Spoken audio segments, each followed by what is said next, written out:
मेरे प्यारे दोस्त, आपके साथ धोखा हुआ है। और धोखा क्या कि ये सरकार निकम्मी है। और जितने भी सरकार के लोग इस वीडियो को देख रहे हैं, मैं साफ साफ और सीधे शब्दों में कहना चाहता हूं कि तुम्हारी सरकार निकम्मी है। आज हमारे देश का जो सबसे बड़ा मुद्दा है, सबसे बड़ा मुद्दा केवल एक है, धोखा हुआ है। और धोखा क्या कि ये एक सेकंड निकम्मी है। और जितने भी सरकार के लोग इस वीडियो को देख रहे हैं, मैं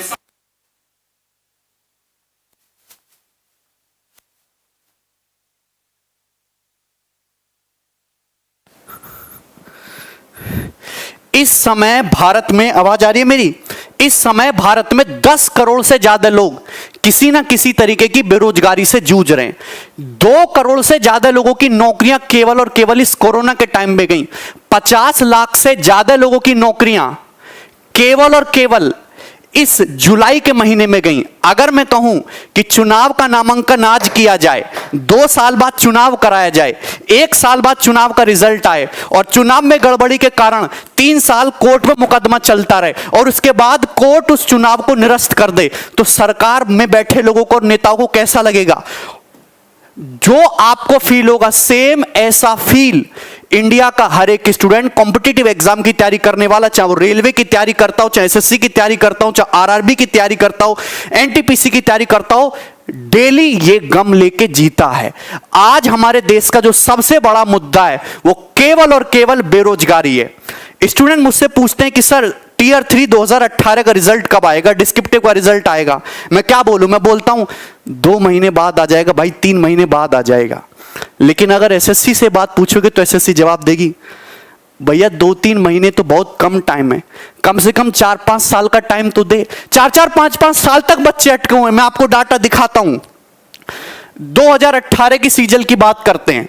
नोटिफिकेशन आया मई में 2018 में, मई 2018 में आया। बच्चे ने जनवरी 2018 से तैयारी शुरू किया होगा कम से भी कम। ऑनलाइन एग्जाम जो एप्लीकेशन है वो 5 मई से भरा गया। प्रीलिम का पेपर हो गया, मेंस का पेपर हो गया 11 सितंबर 2019 को। बहुत बढ़िया बात है, बच्चे खुश हैं।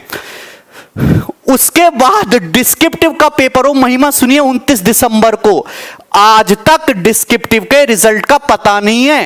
पूरा साल बीतने को तैयार हो गया। भगवान जाने कब सीपीटी टेस्ट होगा, कब डॉक्यूमेंट वेरिफिकेशन आएगा और कब ज्वाइनिंग होगी। एक नौकरी पाने के लिए 4-4 5-5 साल इंतजार करना पड़ रहा है।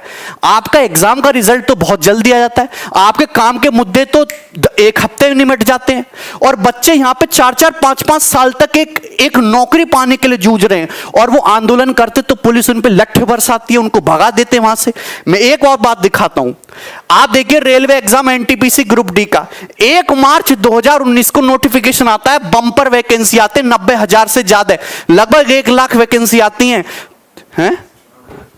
और ये भी पता है ये चुनावी लॉलीपॉप है कि चुनाव से पहले बच्चे दिखाएंगे, बच्चे खुद सब तो रेलवे में नौकरी करेंगे, जिंदगी आसान से गुजरेगी। 2.5 करोड़ से ज्यादा फॉर्म उसमें जाते हैं। 500 रुपए फीस ले लेते हैं एक बच्चे से कि 500 रुपया हमको फीस दे दो और 100 रुपया केवल एग्जाम फीस है, 400 रुपया सब्सिडी की तरह आपके अकाउंट में वापस आ जाएगा। मतलब कुल मिला के अगर 2 साल से एग्जाम नहीं हो पाया, 550 से ज्यादा दिन गुजर चुके हैं, अभी तक वेंडर डिसाइड नहीं कर पाए कि कौन एग्जाम लेगा। अगर तुमको चुनाव के लिए फंड इकट्ठा करना था, चंदा मांग लेते, हर आदमी चंदा दे देता। इतना बड़ा धोखा इस गवर्नमेंट ने किया है ना हम लोगों के साथ। और मीडिया इसको दिखाने के लिए तैयार नहीं है। सुबह से शाम तक एक ही न्यूज दिखाते रहेंगे। 2 बातें 24 घंटे में सर्कुलेट करके वही बताते रहेंगे। एक इधर से बताएगा, एक ऊपर से बताएगा, एक नीचे से बताएगा। बोलना कुछ है नहीं इन लोगों को। ठीक है, देखो ये मैं तुम्हें वैकेंसी का ट्रेंड दिखाता हूं हमारी गवर्नमेंट आने के बाद। आपको दिखाई दे रहा है साफ साफ। एसएससी सीजीएल 2012 में 16,000 वैकेंसी। आप देखिए गिरावट किस तरीके से होती है। 13 में 16,114, 2014 में आते ही 15,000, 2015 में 8500, 16 में 10,000, 17 में 8,000, 11,000 और ये 8,000। मतलब वैकेंसी आधी हो गई और एग्जाम क्लियर करने का समय दुगना हो गया। आईबीपीएस पीओ की वैकेंसी देखो 2013 से लेकर 2020 तक, अरे 21,000 वैकेंसी से 1200 वैकेंसी तक गिर गए तुम। और लोग कहते हैं वाह मोदी जी वाह। हम नौकरी की बात करते हैं तो कुछ लोग कहते हैं, गवर्नमेंट के सपोर्टर कहते हैं, ये साला नौकरी मांग रहा है, ये एंटी नेशनल है, अर्बन नक्सल, इससे हिंदू खतरे में, इसको जेल में डालो। भैया हम नौकरी मांग रहे, जो भी मुद्दे हैं आप करते रहो साइड बाय साइड, हम एंटी नेशनल नहीं है। राजद्रोह और देशद्रोह में बहुत फर्क होता है मेरे भाई। हमको नौकरी चाहिए। एक जो बेरोजगार युवा होता है उसकी बहुत छोटी सी दुनिया होती है, वो लाख करोड़, 2 लाख करोड़, 3 लाख करोड़ के फंडे में नहीं घुसता। 35,000 40,000 रुपए उसके महीने की तनख्वाह आनी चाहिए, उसके घर में रोटी बननी चाहिए शाम से, है ना, आराम से। उसके पास इतने ही सपने होते हैं। इस सपनों को उससे छीनने की कोशिश मत करो भाई। और गवर्नमेंट ने ये अभी लॉलीपॉप दे दिया आपको सीटी का, कितनी भी अच्छी योजना सही, इसका कोई फायदा नहीं है। हमें सीटी नहीं चाहिए, हमें एक ऐसा कमीशन चाहिए जिससे एग्जाम जल्दी हो, 1 से 1.5 साल में सारी प्रक्रिया खत्म करके हमारे हाथ में नौकरी और तनख्वाह दे। हमें ऐसा कमीशन चाहिए। सीटी से बढ़िया यह होता कि जिन बच्चों का सीएचएसएल का पेपर अटका हुआ है, एनटीपीसी आरआरबी अटका हुआ है, एमटीएस लटका हुआ है, सीजीएल मेंस नहीं हो रहा टाइम से, आने वाले पेपरों का कुछ आता पता नहीं है, कि इन रुके हुए पेपर को जल्दी करा के बच्चों की ज्वाइनिंग दे। आपके पास पैसा नहीं है देने के लिए, तनख्वाह देने के लिए पैसा नहीं, तो साफ साफ बोल दो कि हम तो भिखमंगे, हमारे पास कुछ नहीं है तुम्हें देने के लिए। आप गवर्नमेंट जॉब खत्म कर दो, आप गवर्नमेंट जॉब खत्म कर दो, बाकी 2024 के चुनाव में हम लोग देख लेंगे, हम अपने हिसाब से देख लेंगे तुम्हें। फिर आप कुछ बोलते नहीं हो, सीधा सीधा सब छुपाए चले जा रहे हो। देखिए, ये हर एक स्टूडेंट की लड़ाई है और आपको खुद ही लड़नी पड़ेगी। तो ये एक हैशटैग है ट्विटर पे, देखो, हम भगत सिंह के जमाने से तो है नहीं कि हम सड़कों पे आके विद्रोह करेंगे, क्योंकि सड़कों पे आके विद्रोह करेंगे तो कूटे हम ही जाएंगे, हम लोग एंटी नेशनल, और हम लोगों के ऊपर उल्टे सीधे चार्ज लगेंगे। तो हम सोशल मीडिया में बहुत प्यार से और बहुत तमीज से अपनी बात रखेंगे। 1 सितंबर को 11 बजे से हम एक हैशटैग ट्रेंड करेंगे, hashtag SSC declare CGL result. जितने भी स्टूडेंट हैं, सारे के सारे स्टूडेंट, अगर 1 लाख ट्वीट होगा ना, पढ़े 15 दिन तक ट्रेंड करेगा। और आप फेसबुक पे, सोशल मीडिया पे आप मेल करो एसएससी को, आप जो भी ऑर्गेनाइजेशन है आप उसको मेल करो, अपने फेसबुक पे शेयर करो, इंस्टाग्राम पे, ट्विटर हैंडल पे, तब जाके कुछ होगा। वरना ये चीजें ऐसी चलती रहेंगी, ये नई नई चीजें आती रहेंगी और बस एग्जाम के टाइम को टाला जाएगा। ठीक है भाई, बस एग्जाम के टाइम को टाला जाएगा और ऐसी कहानी चलती रहेगी आगे तक। ये साल के साल ऐसे ही निकलते जाएंगे और बेरोजगारी का लेवल बढ़ता जाएगा। 10 करोड़ से ज्यादा बेरोजगार हमारे देश में। बहुत सारे लोग आर्ग्यू करते हैं, पॉपुलेशन भी तो बढ़ रहा है, कितना नौकरी देगा सरकार।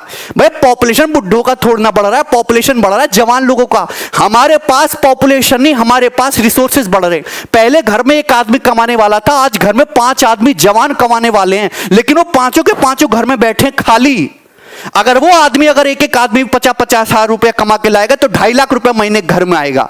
आप कहते हो आत्मनिर्भर बनो, आपने छोटे मोटे बेरोजगारों के सारे धंधे खत्म करवा दिए, उल्टी सीधी पॉलिसी ला के। कैसे आत्मनिर्भर बनेंगे? तुम लोग हम पे निर्भर हो, सरकार हम पे निर्भर है और हम आत्मनिर्भर बन जाएं। प्राइवेट नौकरी का पता नहीं, सरकारी नौकरी को तुम खाएगे, 5-5 साल में क्लियर हो रही, अरे 5 साल में भी क्लियर नहीं हो रहा। इस तरीके का हाल देख लो।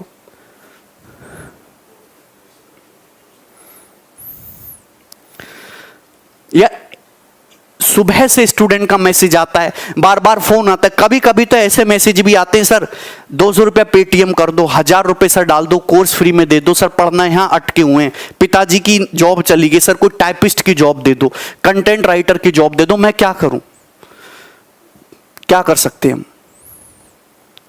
मेरी आप लोगों से हाथ जोड़ के एक ही विनती कि जितने भी लोग इस वीडियो को देख रहे हैं, जितने भी स्टूडेंट हैं, डेली के डेली ट्विटर पे ट्रेंड कराओ hashtag SSC CGL declare result. और इसके साथ साथ बॉयकॉट मीडिया, बॉयकॉट गवर्नमेंट।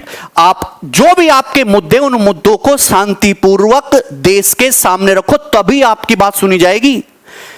घर में बैठे बैठे तुम्हारी बात कोई नहीं सुनना जाएगा। सरकार को केवल अपने वोट बैंक खोने का डर है, उसके अलावा सरकार को और कोई डर नहीं है। तो उनको वो डर दिखाओ कि अगर ये बहाली नहीं हुई तो 10 करोड़ वोट अगले चुनाव में गए तुम्हारे सड़क पे ले आएंगे, तब तो लोग सुनेंगे, अदरवाइज तुम्हारे मुद्दों को कोई सुनने वाला नहीं है। ये आज का कड़वा सच है। और मीडिया, हमारी मीडिया के तो मैं तुम्हें किस्सा बताता हूं। हमारी मम्मी गांव में रहती हैं, तो गांव में सीडी डीवीडी पे फिल्में देखते थे, न्यूज चैनल टीवी डिश नहीं लगा हुआ था। हम दिल्ली में आए, दिल्ली में शिफ्ट हुए, हमने यहाँ पे डिश लगवाया पहली बार, उस पर आज तक चैनल लगाया। तो कई दिनों तक मम्मी ने न्यूज सुना। फिर एक दिन मम्मी बोली, भैया गगन या को बंद कर दे और कान्हा जी के भजन लगा दे तू। ये तो बिके हुए लोग हैं। एक लेडी जो पढ़ी लिखी नहीं है, मेरी मदर, वो 4-5 दिन देख के, जिनको मैंने कभी नहीं बताया कि मीडिया ऐसे बिका हुआ है, रोज टुकड़ा जाता है वहां से सरकार से इनके लिए, और उनको ये पता चलेगा कि ये बिका हुआ लोग है, इसने अपना जमीर बेच रखा है। क्या तुमको नहीं दिखता? मीडिया सरकार की पॉलिसी की केवल वाहवाही करता रहता है, वाहवाही करता रहता है। मोदी जी ने किसी आदमी को 200 रुपया दान दिया तो सरकार वाले दिखाएंगे, देखो कितना करारा नोट दिया है ना, कितना करारा नोट दिया, अब इससे बढ़िया खाना खाएंगे, इनकी ताकत आएगी, और उसकी इतनी गुणगान, उसकी इतनी वाहवाही कर देंगे ना कि क्या ही बताओ। और जो काम के मुद्दे हैं वो ऐसे कहीं ऐसे डुबक जाते, कुछ दिखता नहीं। आज दिल्ली हाई कोर्ट ने, आज या 1-2 दिन पहले दिल्ली हाई कोर्ट ने मोदी गवर्नमेंट को फटकार लगाई, और फटकार में क्या सीधे सीधे शब्द बोले उन्होंने कि आपकी जितनी भी पॉलिसी हैं सब एक तरह के ढकोसला हैं और ये सरकार पाखंड से घिरी हुई है। ये दिल्ली हाई कोर्ट ने बोला, ये कोई मीडिया तुमको नहीं दिखाएगा कि ये सरकार की पॉलिसी पाखंड से घिरी हुई है।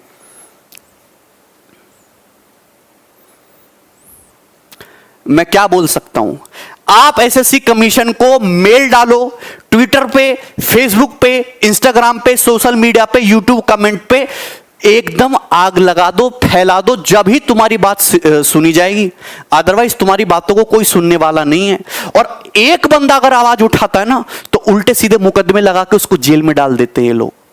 तो जब तक सारे लोग मिलकर आवाज नहीं उठाएंगे ना, कुछ होने वाला नहीं है, कोई सोल्यूशन नहीं निकलेगा। सोल्यूशन साथ में आके, हाँ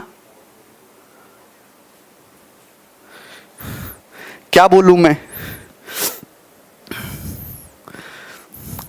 बोलने के लिए मेरे पास अपने देश की स्थिति पे कभी कभी रोना आता है कि हमारा देश कौन से गड्ढे में जाता जा रहा है, दिन पे दिन गड्ढे में घुसता जा रहा है, और मीडिया उस पर बोलने को तैयार नहीं है।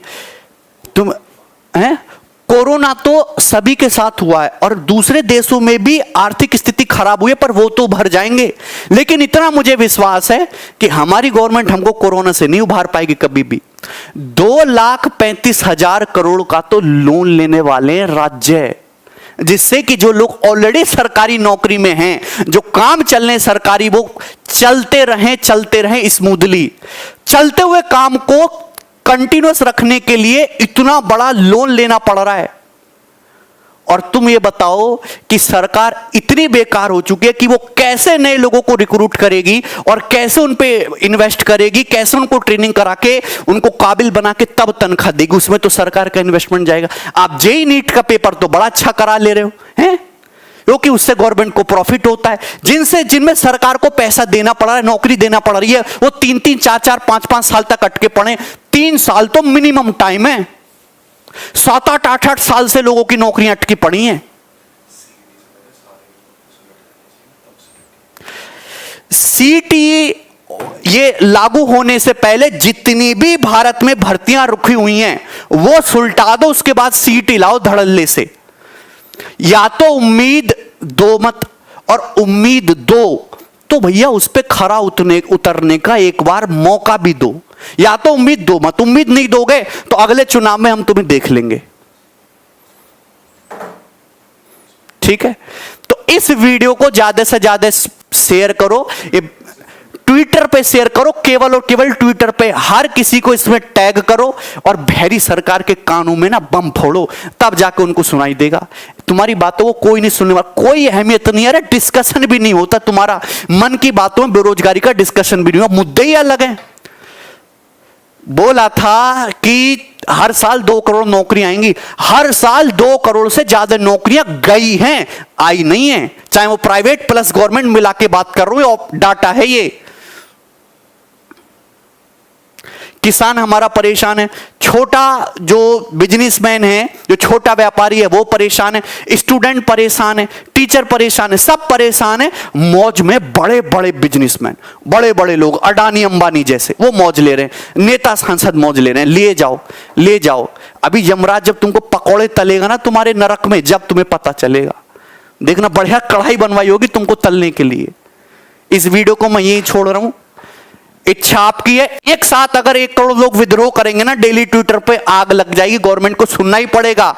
और अगर इससे भी बात नहीं बनती है तो फिजिकल आके एसएससी में ये ऑफिस के सामने जाके बैठेंगे और मैं सबसे आगे रहूंगा।